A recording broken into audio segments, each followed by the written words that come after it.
शुरुआत जयपुर से आ रही बड़ी खबर के साथ करेंगे, जहां पर 5 जिलों के प्रभारी सचिव बदल दिए गए। इस वक्त की सबसे बड़ी खबर आपको टेलीविजन स्क्रीन पर 7 जिलों में सिर्फ एक दौरे के लिए बदलाव हुआ है, ऐसी जानकारी सामने निकल कर आ पाई है। जयपुर और जयपुर ग्रामीण में आलोक की जगह अपर्णा अरोड़ा को जिम्मेदारी सौंपी गई। अजमेर में अपर्णा अरोड़ा की जगह नवीन जैन प्रभारी सचिव बनाए गए, तो वहीं बीकानेर में नवीन जैन की जगह कृष्ण कुणाल बने हैं प्रभारी सचिव। ट्रेनी आईएएस अधिकारी पूजा खेडकर की मुश्किलें कम होने का नाम नहीं ले रही। उन पर लगे आरोपों पर अब सरकार भी सख्त हो चली है। फर्जी प्रमाण पत्र जमा कर आईएएस बनने के आरोपों की जांच के लिए केंद्र सरकार ने समिति का गठन कर दिया। समिति को 2 सप्ताह में सरकार को रिपोर्ट सौंपनी होगी।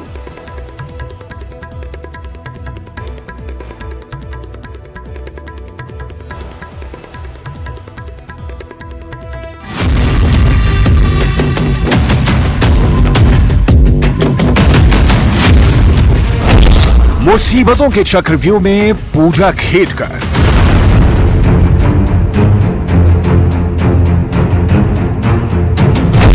केंद्र सरकार के रेडार पर पूजा खेडकर।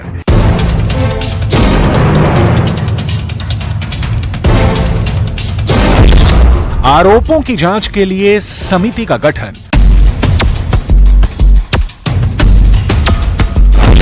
2 हफ्ते में सौंपनी होगी आरोपी की रिपोर्ट। आईएएस पूजा खेडकर, मनोरमा दिलीप खेडकर 2022 बैच की महाराष्ट्र कैडर के अधिकारी। यूपीएससी में 841वीं रैंक। ये छोटा सा कैरिकुलम उस अधिकारी का है जिस पर लगे आरोपों की लिस्ट उनके प्रशासनिक सेवा के करियर से भी कहीं ज्यादा लंबी है। अपने प्रोबेशन पीरियड में ही पूजा ने वो कारनामा कर दिखाया जिसकी चर्चा न सिर्फ पूरे प्रशासनिक लोक में हो रही है, बल्कि पूरा देश भी इस ग्लैमरस अधिकारी पर लगे आरोपों की चर्चा कर रहा है। ट्रेनी आईएएस अधिकारी पूजा खेडकर पर आरोप है कि उन्होंने दिव्यांगता का जो सर्टिफिकेट परीक्षा से पहले यूपीएससी को सौंपा था, उसकी पुष्टि नहीं हुई। पूजा खेडकर को दिव्यांगता सर्टिफिकेट की वजह से परीक्षा में रियायतें हासिल हुई थी और इन रियायतों के साथ वो यूपीएससी की परीक्षा में भी पास हो गए। लेकिन परीक्षा के बाद जब उनकी दिव्यांगता की पुष्टि के लिए मेडिकल टेस्ट आयोजित किया गया तो वो उसमें नहीं पहुंची। 1-2 बार नहीं, कुल 6 बार मेडिकल टेस्ट के लिए उन्हें दिल्ली के एम्स में डॉक्टरों की टीम के सामने बुलाया गया, लेकिन पूजा खेडकर टेस्ट के लिए नहीं पहुंची और बाद में वो किसी दूसरे मेडिकल संस्था की एमआरआई रिपोर्ट जमा करा गई। मी ह्याच्याबद्दल काहीच बोलू शकत नाहीये। मला ऑथरायझेशन नाही आहे ह्याच्याबद्दल काही बोलण्यासाठी। मला ते विचारू नका, नो आयडिया, मला प्लीज विचारू नका ते। मी आता इथे आहे, let me do my work. Pooja पर लगे आरोपों की लिस्ट बड़ी लंबी है। दावा किया जा रहा है कि अपने पद का दुरुपयोग करते हुए पूजा ने अपनी निजी कार पर लाल बत्ती का इस्तेमाल किया। पूजा पर आरोप है कि उन्होंने अपनी कार पर महाराष्ट्र सरकार लिखा साइन बोर्ड भी लगाया। इतना ही नहीं, उनकी कार पर ट्रैफिक नियमों का पालन न करने पर 21,000 रुपए का जुर्माना भी है। यही वजह है कि पूजा खेडकर पुणे पुलिस की भी रेडार पर है। जो ये ऑडी गाड़ी है व्हाइट कलर की, उसके ऊपर अंबर दिया लगा हुआ है और जो महाराष्ट्र शासन लिखा हुआ है उसका कुछ परमिशन नहीं लिया गया। ऐसे ऐसे हमें जानकारी मिली है, उसी के तहकीकात के लिए हम यहाँ पे आए हैं। गाड़ी हमको अभी मिली नहीं है, गाड़ी मिलने के बाद उसके ऊपर हम जो कायदेशीर कार्रवाई है वो सब करने वाले हैं। इतना ही नहीं, पूजा खेडकर के कारनामों की कहानी यहीं नहीं रुकती। अपने बेहद छोटे से करियर में पूजा ने रसूख और रुतबे का ऐसा इस्तेमाल किया कि हर कोई पूजा खेडकर की कहानी सुनकर हैरान है। पूजा खेडकर की फाइलें खंगालते हुए यह भी पता चला है कि निजी चैम्बर ना मिलने पर उन्होंने एक वरिष्ठ अधिकारी के चैम्बर पर भी कब्जा कर लिया। ये सब कुछ पूजा ने सीनियर ऑफिसर की गैर मौजूदगी में किया। यही वजह है कि अब पूजा खेडकर के खिलाफ लगातार एक्शन की मांग उठ रही है। आईएएस अफसर पूजा खेडकर का मामला बहुत ही गंभीर है। आदरणीय मोदी जी की सरकार में स्वयं मंत्री तक अपने कार पर लाल बत्ती नहीं लगाते। इस प्रकार से अफसर ने अपने गाड़ी पर लाल बत्ती लगाना, यह एक अच्छा संदेश नहीं है। महाराष्ट्र की सरकार ने तुरंत कार्रवाई की, पुलिस उसके घर पहुंचे हैं। सामने और भी कुछ गंभीर बातें आ रही है, उसकी भी जांच होगी, किसी को भी बख्शा नहीं जाएगा। उधर मिलिंद देवरा ने भी पूजा खेड़कर पर लगे आरोपों को बेहद गंभीर बताया है और निष्पक्ष जांच की मांग की है। आईएएस अधिकारी पूजा खेड़कर के खिलाफ लगाए गए आरोप सेवा की प्रतिष्ठा के लिए गंभीर खतरा है। क्या आप सरकार में सेवा करने के लिए हैं या किसी अधिकार की भावना के कारण? मैं महाराष्ट्र के मुख्य सचिव से आग्रह करता हूं कि वो बिना किसी देरी के इन आरोपों की व्यापक और निष्पक्ष जांच करें। न्याय सुनिश्चित करना और हमारी प्रशासनिक सेवा में जनता का विश्वास बनाए रखना महत्वपूर्ण है। यूपीएससी के लिए उच्च क्षमता वाले अधिकारियों को तैयार करने के लिए जाना जाता है। योग्यता और नैतिकता की कमी वाले लोग महत्वपूर्ण सार्वजनिक पदों पर रहने के योग्य नहीं है। यानी पूजा के खिलाफ सियासी धड़े भी लामबंद हो चुके हैं। लेकिन सवाल यही है कि आखिर पूजा का सच सामने आने में इतनी देर क्यों लगी?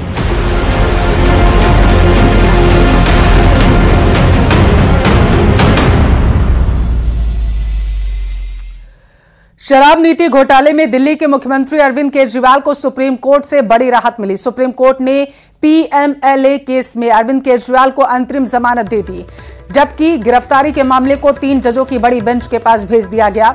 अब 3 जजों की बड़ी बेंच ईडी मामले में केजरीवाल की गिरफ्तारी सही या गलत, इस पर सुनवाई करेगी। केजरीवाल को अंतरिम जमानत मनी लॉन्ड्रिंग केस में मिली है। केजरीवाल के खिलाफ दूसरा मामला सीबीआई देख रही है, जिसमें वो अभी जेल में बंद हैं, जिस पर जमानत के लिए दिल्ली हाईकोर्ट में 17 जुलाई को सुनवाई होगी।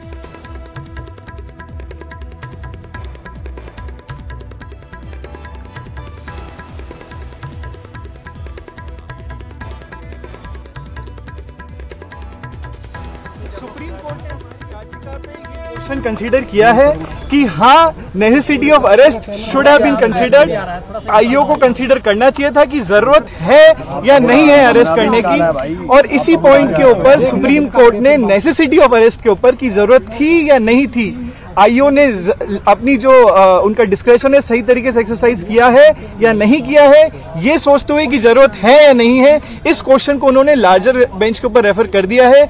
लार्जर बेंच इसके पैरामीटर्स निकालेगी कि भाई नेसेसिटी ऑफ अरेस्ट का क्या मतलब है और आईओ को क्या क्या सोच के और जरूरत है अरेस्ट या नहीं है, इसके ऊपर देखकर ही अरेस्ट करना है। इसलिए सुप्रीम कोर्ट ने कहा है, क्योंकि बहुत देर से अनसाइड है, 21 मार्च से वो अंदर है, इसलिए पीएमएलए वाले मैटर के अंदर उन्हें इंतरिम जमानत दी जाती है और पीएमएलए वाले मैटर के अंदर अब अरविंद केजरीवाल को बेल मिलेगी।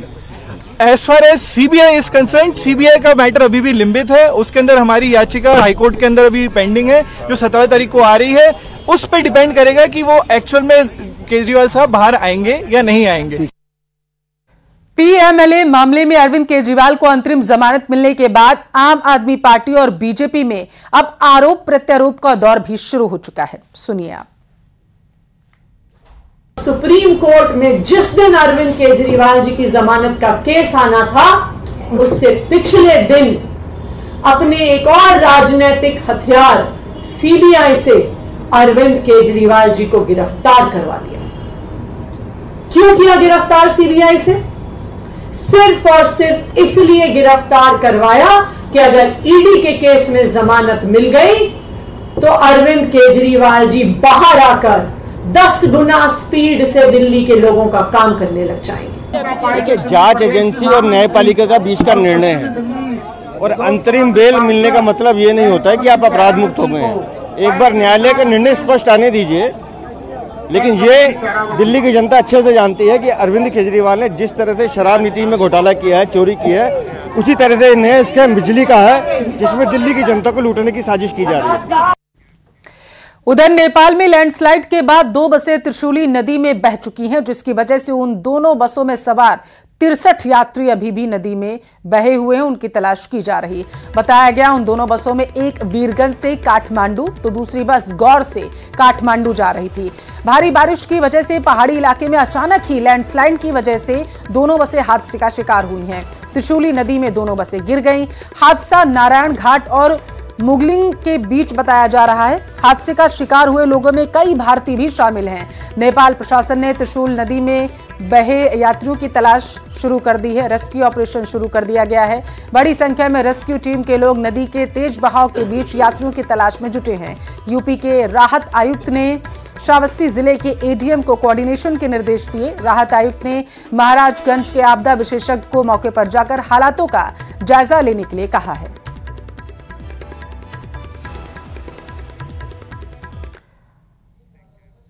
उत्तराखंड के जोशीमठ में पहाड़ से भारी भरकम चट्टान गिरने का सिलसिला लगातार जारी। बद्रीनाथ हाईवे को खोलने में जुटे प्रशासन के कुछ लोगों पर अचानक ही ऊपर से पत्थर गिरने लगे।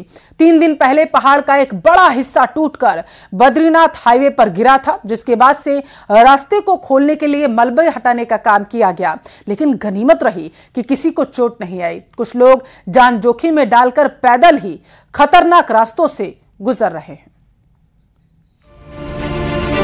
उत्तराखंड के जोशीमठ में पहाड़ से भारी भरकम चट्टान गिरने का सिलसिला लगातार जारी है। बद्रीनाथ हाईवे को खोलने में जुटे प्रशासन के कुछ लोगों पर अचानक ऊपर से पत्थर गिरने लगे। 3 दिन पहले पहाड़ का एक बड़ा हिस्सा टूटकर बद्रीनाथ हाईवे पर गिर गया था, जिसके बाद से रास्ते को खोलने के लिए मलबा हटाने का काम शुरू किया गया, लेकिन गनीमत रही कि किसी को चोट नहीं लगी। जोशीमठ के पास पहाड़ से लगातार पत्थर गिरने की वजह से पहले भी मलबा हटाने के काम में बाधा उत्पन्न हो रही है और अब इस हादसे के बाद कर्मचारी दहशत से भरे हुए हैं। बद्रीनाथ हाईवे पिछले 3 दिन से और चमोली बद्रीनाथ राष्ट्रीय राजमार्ग पिछले 48 घंटे से बंद है, जिससे पर्यटकों की मुसीबतें कई गुना बढ़ गई हैं। कुछ लोग जान जोखिम में डालकर पैदल ही खतरनाक रास्तों से गुजर रहे हैं। हालांकि वहां तैनात एसडीआरएफ के जवान लोगों की मदद कर रहे हैं और उन्हें पैदल रास्ता पार करने से लगातार रोक रहे हैं। मौसम विभाग ने दिल्ली एनसीआर में तेज बारिश की चेतावनी दी। मौसम विभाग के अनुसार देश के ज्यादातर हिस्सों में आने वाले 2 से 3 दिन बारिश का अनुमान है। बाढ़ और बारिश से देश के कई हिस्सों में लोगों की परेशानी बढ़ चुकी है।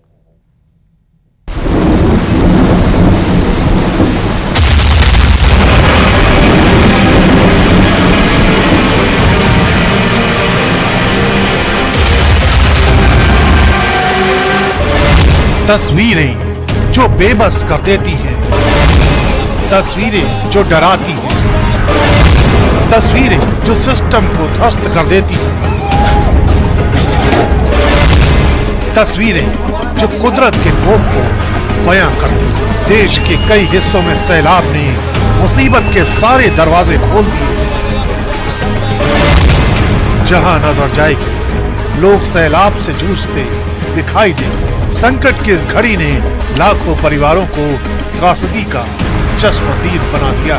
लहरों के प्रचंड वेग ने इंसान के बनाए सारे सिस्टम को फेल कर दिया। यूपी के अलग अलग जिलों से आई इन तस्वीरों को देख लीजिए। डैम से छोड़े गए पानी ने चप्पे चप्पे को अपने शिकंजे में कस लिया। पहाड़ों से छोड़े गए पानी ने शहीदों की नगरी शाहजहांपुर की पूरी तस्वीर को बदल दिया है। नदियों में उफान इस कदर है कि लोगों के गले तक पानी पहुंच गया। सबसे ज्यादा दिक्कत नदियों के आसपास के इलाकों में हो रही है, जहां लोगों के घरों में सैलाब का पानी घुस गया। जहां पहले गाड़ियां सर पर दौड़ा करती थी, अब वहां एनडीआरएफ की नाव के जरिए लोगों का रेस्क्यू किया जा रहा है। खतरे के निशान को पार कर चुकी नदियां लगातार लोगों को डरा रही, क्योंकि इस सैलाब की वजह से यहाँ पूरा जनजीवन तहस नहस हो चुका है। हमारा मकान खुद डूब गया। हमारे मकान में 3 फुट पानी है और निरंतर कल ट्रैक्टर से हमने निकाला गया हम सब लोगों को। आंकड़े बता रहे हैं कि यूपी के 12 जिलों के 633 गांव बाढ़ से प्रभावित हैं। पीलीभीत, लखीमपुर खीरी, श्रावस्ती, बलरामपुर, कुशीनगर, बस्ती, शाहजहांपुर, बाराबंकी, सीतापुर, गोंडा, सिद्धार्थनगर और बलिया जैसे जिलों में बाढ़ से लोग त्राही त्राही कर रहे हैं। ऐसे ही हालात की वजह से 24 घंटे में 19 लोग अपनी जान गंवा चुके हैं। लखीमपुर खीरी के रहरी कला गांव में सैलाब कहर बरपा रहा है। बाढ़ का पानी हदों के पार जा चुका है। यहाँ एक भी घर ऐसा नहीं है जो सैलाब से सुरक्षित बचा हो। कभी जहाँ पक्की बनी हुई सड़क साफ दिखाई देती थी, वहाँ 10 फीट से ज्यादा पानी चल रहा है और उस पानी पर नाव का ही सहारा है। यहाँ के पंचायत सदन का भी हाल देख लीजिए, जो पूरी तरह सैलाब में समा चुका है। मुसीबत का आलम ये हो चुका है कि लोग छतों पर अपना जीवन गुजारने को मजबूर हैं। सिद्धार्थ नगर से आई ये तस्वीरें भी देख लीजिए। यहाँ सैलाब एक नव दंपति के लिए मुसीबत बन गया। नेपाल से आए पानी ने तटीय इलाके को घेर लिया, जिसका नतीजा ये हुआ कि दूल्हा दुल्हन को विदाई के दौरान नाव का सहारा लेना पड़ा। उधर बिहार के कई जिलों में भारी बारिश को लेकर अलर्ट जारी किया गया है।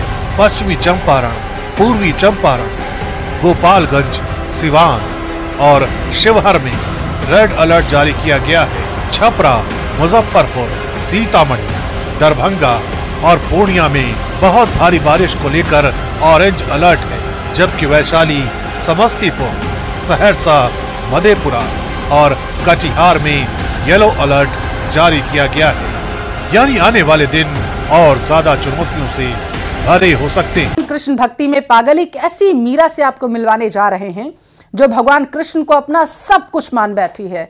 यही नहीं, उसने भगवान कृष्ण से विवाह भी कर लिया है।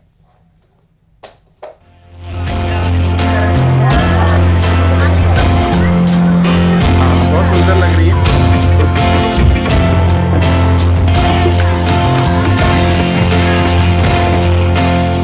आपने भगवान कृष्ण की भक्ति में पागल मीरा, रसखान और सूरदास की कहानियां सुनी होंगी,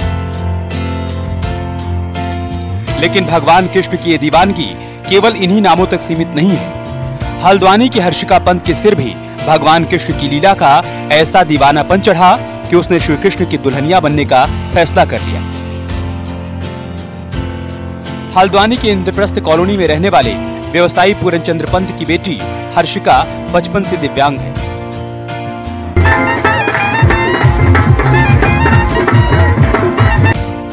लेकिन वो कृष्ण भक्ति में ऐसी रमी कि उसने भगवान कृष्ण को ही अपना सब कुछ मान लिया और उसकी इच्छा के मुताबिक भगवान कृष्ण की इस सांवली मूरत से ही उसका विवाह करवाया गया। पंत है, मेरी बेटी को बचपन से शौक थी, भगवान कृष्ण के साथ लगन थी उसको। 15 करोड़ से पूरे कर चुकी है वो। मम्मी उससे शादी करूंगी, भगवान से शादी करूंगी बोलती थी, तो हमने ऐसा नहीं सोचा था, लेकिन वो हो गया, अपने आप ही हो गया। बस इंसान को तो हर कोई अपना दामाद बनाता है। मैंने जो है मेरी बेटी ने उनको अपना चुन रखा है। भगवान मेरे द्वार पे हैं, बस खुश हूँ आज, बहुत खुश। और जो उसकी इच्छा थी धूमधाम से मेरी शादी हो, वो मैंने उसका कर दिया। हर्षिका ना तो चल सकती है और ना ही साफ बोल सकती है, लेकिन इसके बावजूद अपने टूटे फूटे शब्दों में भगवान से अपना प्रेम बखान करना नहीं भूलती। भगवान जी से और देती हूँ तो क्या ऐसा लगेगा। कितना प्यार करते हो भगवान से? कितना प्यार? बहुत ज्यादा। कब से प्यार करते हो भगवान कृष्ण से आप? मतलब ज्यादा 15 साल हो गए। भगवान कृष्ण के साथ हर्षिका का ये विवाह चर्चा में है। विवाह कराने वाले पंडित जी भी आश्चर्यचकित हैं।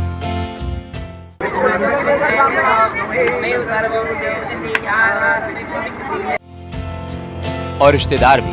यही नहीं, शादी के लिए बाकायदा कार्ड छपवाए गए, गणेश पूजा हुई, फिर बारात और महिला संगीत के साथ ढोल मजीरे और डीजे के साथ नाच गाना भी हुआ।